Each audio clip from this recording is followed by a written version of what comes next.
ಬಸವಲಿಂಗಾಯ ನಮಃ. ಬಸವಾದಿ ಪ್ರಮಥರನ್ನ, ವಿಶ್ವದ ಎಲ್ಲ ದಾರ್ಶನಿಕರನ್ನ ಹೃನ್ಮಂದಿರದಲ್ಲಿ ಸ್ಮರಿಸುತ್ತಾ ಹನುಮ ಜಯಂತಿ ಮತ್ತು ಸಿದ್ದಪ್ಪನ ಜಾತ್ರಾ ಮಹೋತ್ಸವದ ಪ್ರಯುಕ್ತ ಪ್ರತಿ ವರ್ಷದಂತೆ ಈ ವರ್ಷವೂ ಯಾವುದೇ ಜಾತಿ ಮತ ಪಂಥಗಳ ಭೇದವಿಲ್ಲದೆ ಸರ್ವ ಸಮುದಾಯದವರು ಒಟ್ಟಿಗೆ ಕೂಡಿ ಈ ಒಂದು ಸಿದ್ದಪ್ಪನ ಜಾತ್ರೆಯಲ್ಲಿ ಹನುಮ ಜಯಂತಿಯಲ್ಲಿ ಭಾಗವಹಿಸಿರುವಂಥದ್ದು. ಅದಕ್ಕೆ ವಿವಿಧತೆಯಲ್ಲಿ ಏಕತೆ, ಭಾಷೆಗಳಲ್ಲಿ ಭಿನ್ನತೆ, ಹಲವು ಧರ್ಮಕ್ಕೂ ಸ್ವತಂತ್ರತೆ, ಆದರೂ ಎಲ್ಲರಿಗೂ ಒಬ್ಬಳೇ ಭಾರತ ಮಾತೆ ಎಂಬ ಘೋಷಣೆಯೊಂದಿಗೆ ಇವತ್ತು ಎಲ್ಲ ಭಕ್ತಾದಿಗಳು ಕಾಯ ವಾಚ ಮನಸಾರೆ ಈ ಕಾರ್ಯಕ್ರಮದಲ್ಲಿ ಮಿಂದು ಮಡಿಯಾಗಿ ಪಾದಯಾತ್ರೆಯ ಮೂಲಕ ಈ ಕಾರ್ಯಕ್ರಮಕ್ಕೆ ಭಾಗವಹಿಸಿರುವಂಥದ್ದು.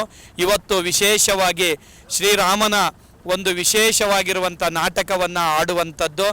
ಇಲ್ಲಿ ಸುಮಾರು ಭಕ್ತಿಗೀತೆಗಳು, ಭಜನೆ ಗೀತೆಗಳು ಮತ್ತು ಅನೇಕ ಹಾಡುಗಳನ್ನು, ಜಾನಪದ ನೆಲ ಸಮುದಾಯದ ಹಾಡುಗಳನ್ನು ಎಲ್ಲ ಭಕ್ತರು ಒಟ್ಟಿಗೆ ಸೇರಿ ಒಂದು ಅದ್ಭುತವಾಗಿರುವಂಥದ್ದು. ವಿಶೇಷ ಅಂತಂದರೆ ನೆಲಮಂಗಲದಿಂದ ಪಾದಯಾತ್ರೆಯನ್ನು ಮಾಡಿಕೊಂಡು ನಮ್ಮ ರಾಮು ಅವರು ಪ್ರತಿ ವರ್ಷ ಸುಮಾರು ಇದು 5ನೇ ವರ್ಷದಿಂದ ನಿರಂತರವಾಗಿ ಮಾಡ್ಕೊಂಬಂದಿರುವಂಥದ್ದು.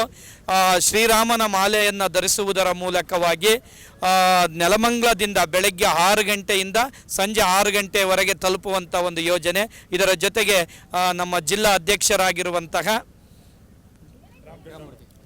ರಾಮಕೃಷ್ಣಪ್ಪನವರು ಮತ್ತು ಶ್ರೀಕಾಂತ್ರವರು, ಅರುಣ್ ಅವರು ಮತ್ತು ಪ್ರದೀಪ್ ರವರು, ನಿಕಟಪೂರ್ವ ಅಧ್ಯಕ್ಷರಾದ ಕನ್ನಡ ಸಾಹಿತ್ಯ ಪರಿಷತ್ತು ಪ್ರದೀಪ್ನವರು, ಸುನೀಲ್ ರವರು, ದೀಪಕ್ ರವರು, ಅನೇಕ ಭಕ್ತಾದಿಗಳು ಎಲ್ಲರೂ ಮತ್ತು ಜಗದೀಶ್ ಚೌಧರಿ ಅವರೆಲ್ಲ ತಂಡವೂ ಸಹ ಈ ಕಾರ್ಯಕ್ರಮದೊಳಗೆ ಪಾಲ್ಗೊಳ್ಳೋದ್ರ ಮೂಲಕವಾಗಿ ಒಂದು ಶಕ್ತಿ ಏನಪ್ಪ ಅಂತಂದರೆ, ಈ ಭಾರತ ಜನ್ಮಭೂಮಿ ಏನಿದೆ ಅಂತಂದರೆ ಸನಾತನ ಧರ್ಮ, ಇದು ವಿಶ್ವಗುರು ಅಂದರೆ ಇದು ಧರ್ಮದ ಆಧಾರದ ಮೇಲೆ ಇರುವಂಥದ್ದು.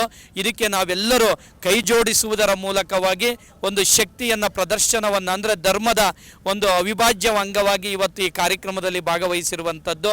ನೀವು ಬಂದಿರುವಂಥ ಎಲ್ಲ ಭಕ್ತರಿಗೂ ಮತ್ತು ಎಲ್ಲ ಮುಖಂಡರಿಗೂ ನನ್ನ ಶರಣಾರ್ಥಿ.